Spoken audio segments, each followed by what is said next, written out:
Hello. Hello. Let's move to the story Ranga'S Marriage, written by the famous writer Masti Venkateshwar Iyengar. The author, of course, is the most prolific writer in Kannada language. He was honored with the Janpeet Award, the highest literary award conferred in India.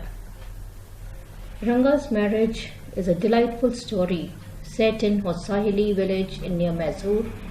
The narrator is an elderly person who is very proud of his village and generally likes to be involved in the lives of the fellow villagers. He gives a beautiful glimpse of the village Hossaili. He just introduces it as the best place on earth, but it is not mentioned by the cartographers, and he just feels that he must take the initiative to make the people aware of his village Hossaili. He glowingly refers to the village Hossaili, the small village which is not mentioned in the map at all, but then it's the most beautiful village on earth, and he makes us feel what all can be found in that village, whether it is the mangoes or of course the people. The people, of course, are closely bonded. They want to know each other well. They want to welcome each other. They want to be a part of everyone's life. So there is a close bonding in the village, and whatever happens in the story also depicts it beautifully. So that's actually what he says about Hossaili. At the onset only he gives the reason why he has titled the story Ranga'S Marriage.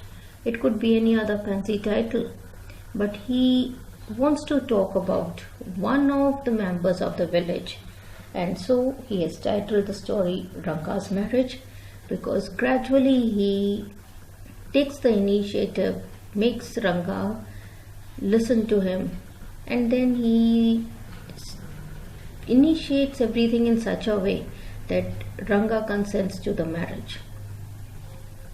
So he just talks about a lot many things related to Hossaili, a lot many things associated with the village. He has interwoven a lot of stories also, but at the outset it's just one thing, Ranga'S marriage. So that is what he says about Hossaili. Coming to the main part of the story, the main character is Ranga. Ranga is the son of the accountant of the village, and he's the only one in the village who had been sent to Bangalore to study. At that particular time, the place was untouched by education, and so it was a great event for anyone to go out to study, and moreover to return back after studies. So the moment Ranga comes back after studies, the whole village, of course, is there to see the changes in Ranga. For them, education meant a lot of changes. So when Ranga comes, there is a crowd at the village, everyone is around him, and they just want to see whether he has changed or not. And when one of the old women just runs her hand over his chest and realizes that he still is wearing the same old thread that is worn by the Brahmins, she says there is no change, he still has the same caste. And so the moment people get to know that there are no changes at all, they just disappear.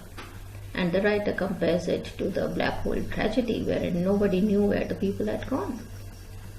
So such is the beginning of the story and a glimpse of the society.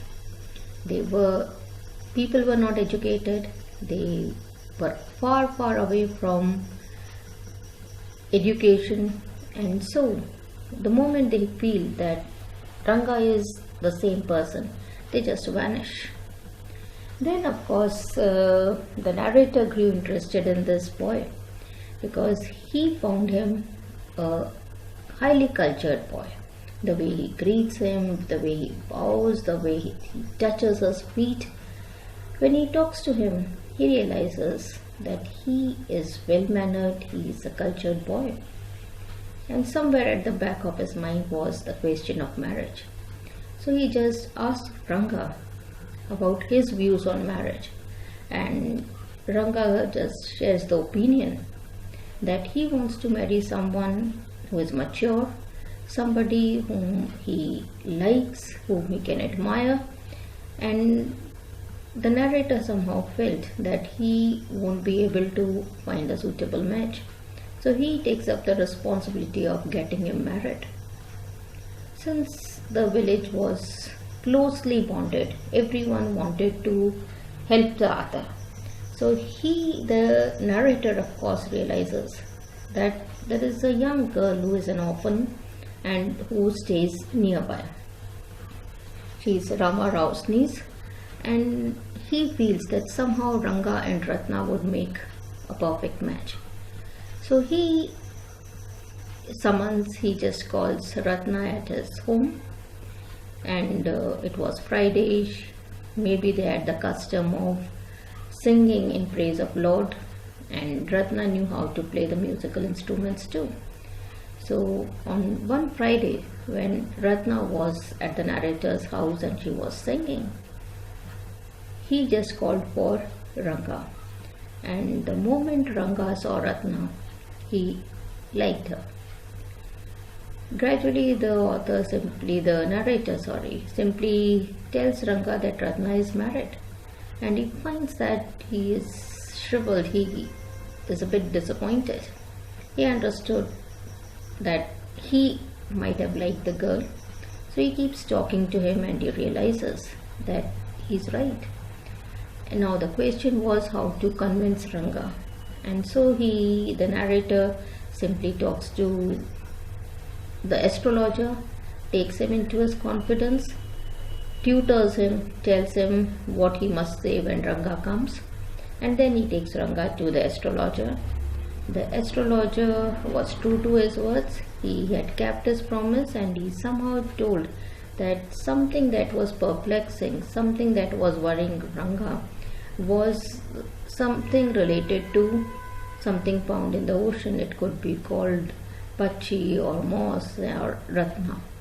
And then on the way back home, the narrator goes to Ranga'S house for a minute and comes back and says that Ratna is not married.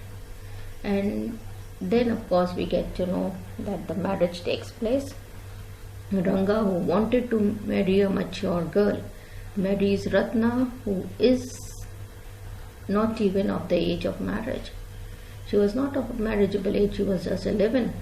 But then there is a lot of difference between what we say and what we do when it comes to marriage. And so Ratna and Ranga are happily married.